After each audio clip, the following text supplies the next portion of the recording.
Imens Bogotá lige så stille vågner op, har vi allerede sat kursen mod vores næste destination, Finlandia, nord for Bogotá. Og sikke en velkomst i Pereira.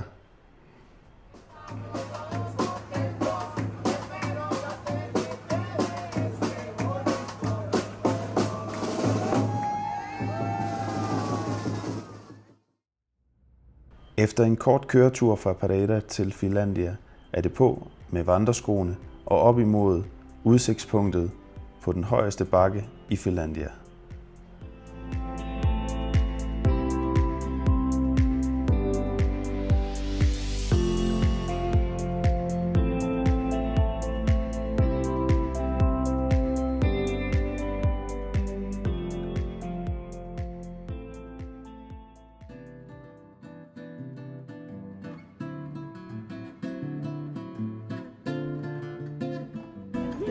Det emmer af landsbystemning, og man mærker, hvordan pulsen den falder. I morgen skal vi ud på en kaffefarm, så må vi se, om det kan noget.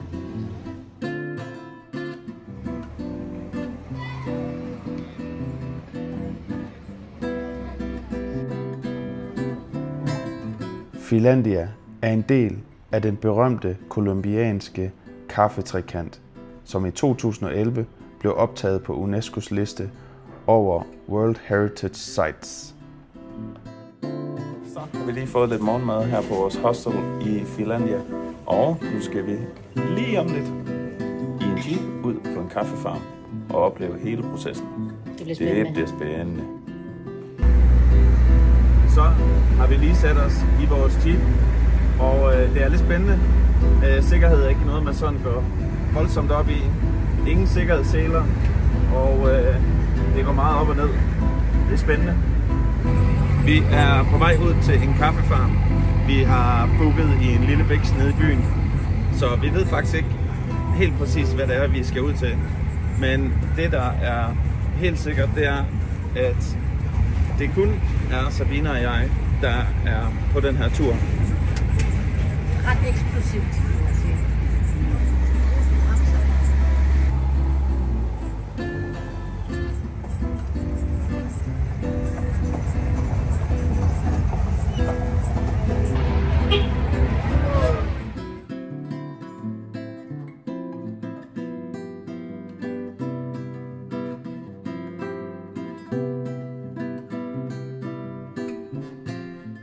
Det her er Jimena.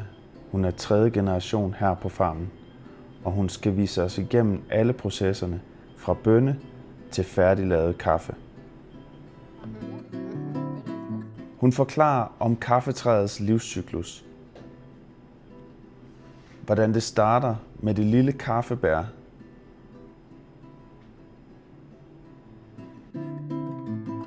har fået at vide, det er, hvordan vi skal til at plante de her små kommende træer.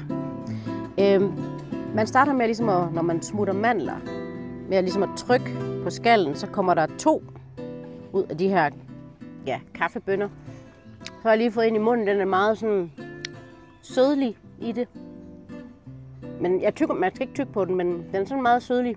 Det dufter sådan af frugt, også hvis man tager næsen hen til. Hun forklarer, at det er vigtigt, at jorden er sandholdig, således at roden den bliver helt lige. Efter 10 måneder er de klar til at blive plantet ud i plantagen. Og efter 2 år er de klar til at blive høstet. Det er tydeligt at se forskellen på første, anden og tredje sorterings kaffebær.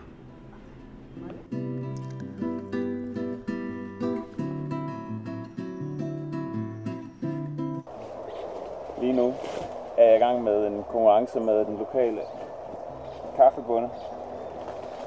Hun er super sød, men jeg er helt sikker på, at jeg er meget... Nej, det var jeg så ikke. Nu er hun færdig med at tage hendes.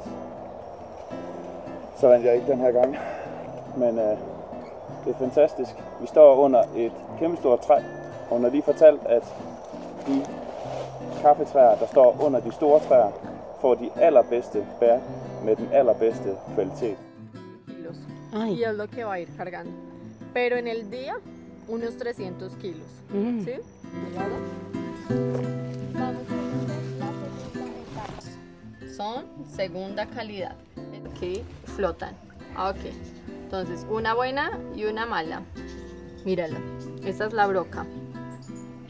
Esto es un cucarroncito que es el que entra y deja los huevos.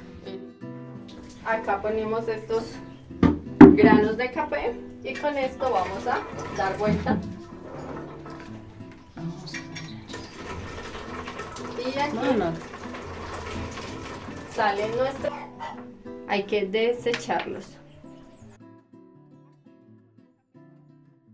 Der sidder jeg med nogle tørrede kaffebønner, som er blevet tørret af solen. Tres horas. Para que se seque uniformemente. Aha. For det sidste fugt og alt det der. Miren que este se ve como más oscuro. Sí. Y el pergamino lo retiramos. En fogón de leña. Så er vi kommet i køkkenet hos indehaveren af hele farmen. Hun er godt op i årene, men hun har styr på sagerne. Men hun har lige brug for en lille smule hjælp til at få bålet i gang her i den ældgamle ovn. Det er super autentisk at være på besøg her på farmen. Der er jo forskellige stadier af ristningsgraden af kaffebønnerne. Det giver selvfølgelig også en forskellig smag, alt efter hvor meget eller hvor lidt at bønnerne bliver ristet.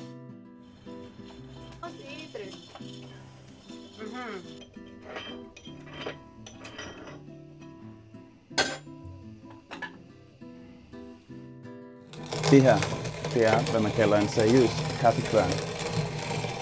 Kaffen er lige kommet fra ilden og er super varm. Så mere frisk kaffe, tror jeg næppe, man kan få. Vi glæder os allerede til at smage. Det her, det er fra jord til bord ultra.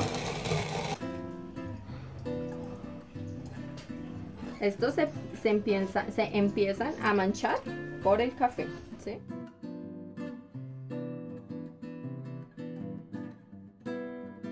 Så har vi været her på farmen Agua Bonita. Det har været en fantastisk oplevelse, og nu ved vi, hvordan rigtig kaffe det bliver lavet. Så har vi været i Finlandia i 24 timer. Der er ikke nogen grund til at blive hængende. Så nu går turen mod Salento.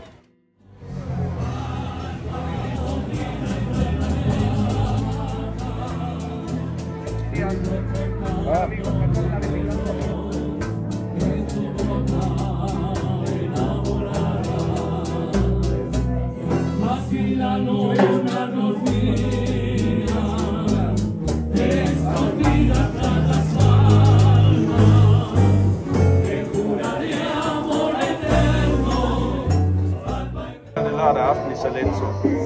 Musikken spiller, vi har masser af mad i maverne, og nu er vi klar til at bestige de mange trapper op til udkigsposten her i Salento.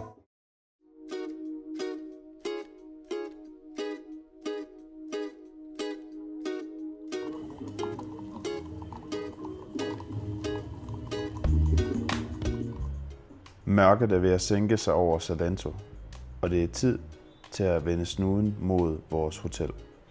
For i morgen venter en af de helt store dage.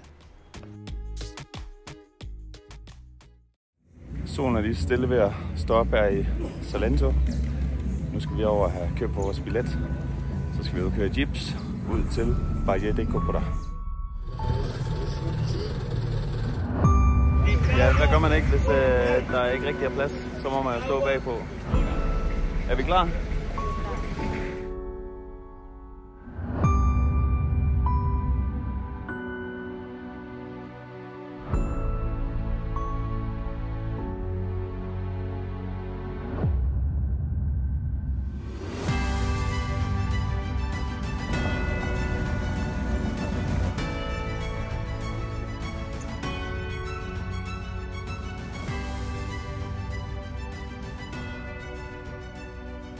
Cocoadalen har med rette fået en plads på UNESCO's verdens naturarvsliste. Her er der vokspalmer, Colombias nationaltræ. Det kan blive op til 60 meter højt. Det er virkelig et unikt landskab at stå midt i.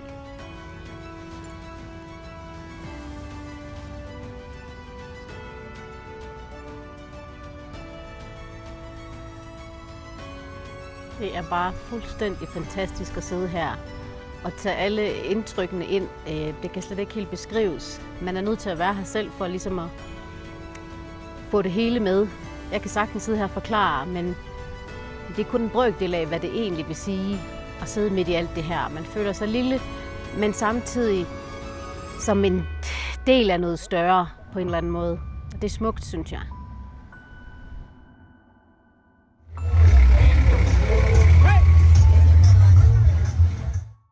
Skyerne driver ind over Kokoradalen, og det er på tide, at vi tager afsked med dette smukke sted.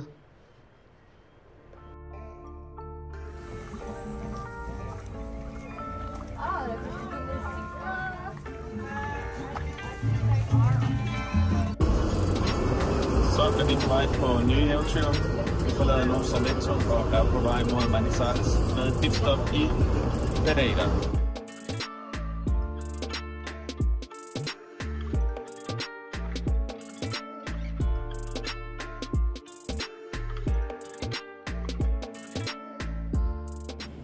Vi havde nok tænkt, at vi skulle holde pause hele dagen.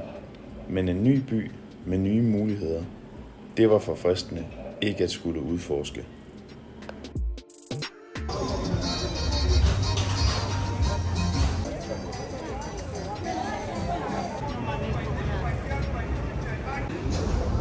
Det, der egentlig bare skulle have været en ren transportdag, op i lejligheden, Netflix på og fuldstændig fladet ud, er jo ikke noget, vi ellers gør så meget i. Så vi blev selvfølgelig nødt til at udforske byen Manizales.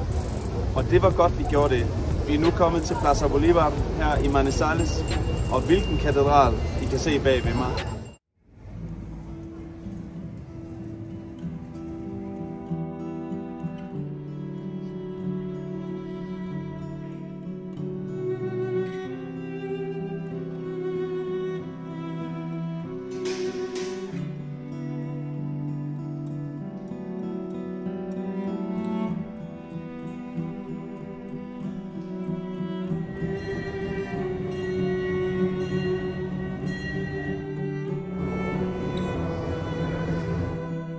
Og lige pludselig, uden plan, ender vi på den her rooftop café oven på katedralen i Manizales med en fantastisk udsigt ud over byen.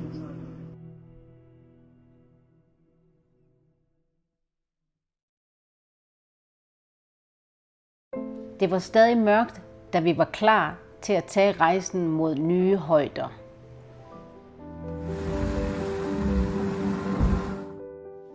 Vi er netop ankommet til Paramo-området her, 3.500 meter over havets overflade. Det er fugtigt i vejret, lidt ligesom en god efterårsdag derhjemme. Man kan se her en sø, der er lavet faktisk af resterne af en gletsjer, der engang var her, og en udslukt vulkan. Det er et meget anderledes landskab end det, vi har været vant til de sidste mange dage efterhånden. Men spændende at se noget nyt.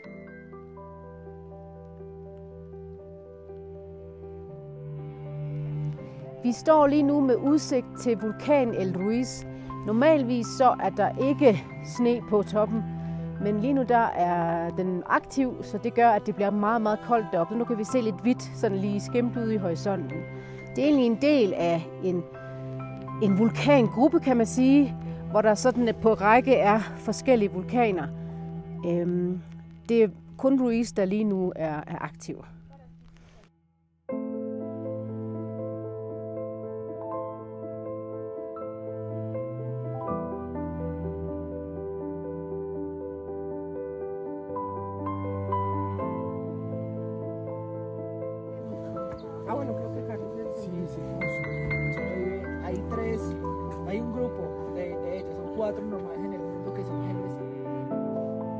Disen er over os, og nu er vi oppe i det sidste niveau, der hedder Super Paramo, hvor det er, at der vokser meget færre planter, end der gjorde, da vi for kort tid siden var nede i Paramo-delen.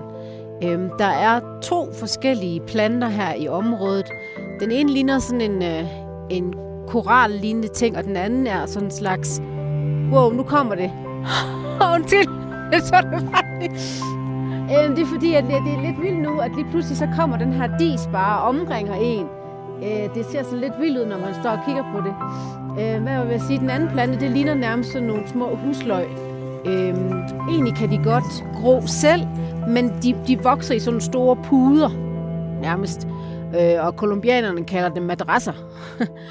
Og her for eksempel rundt omkring, der er der en masse vulkanske sten, også som faktisk, og klipperne, som man ikke kan se lige nu, det er faktisk tidligere lava, som for mange år siden var her. Så det er et meget, ligesom da vi var i Kokoda, et meget unikt område, som man skal se for at forstå det rigtigt.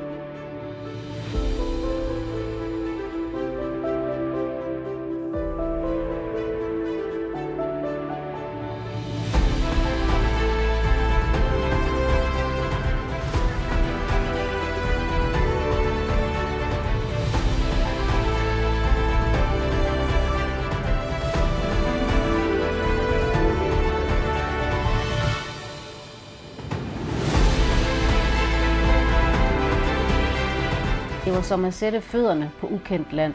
Store sten, gråt sand, vulkaner og tyk tåge, der kom og gik. Månelandskab og kæmpe kratere lavet af smeltede gletsjere. Det var kun rimeligt, at vi takkede Pachamama for den ære, det var at besøge dette utrolige sted. Vi tager nu afsked med kafferegionen og ser frem til byen med det evige forår.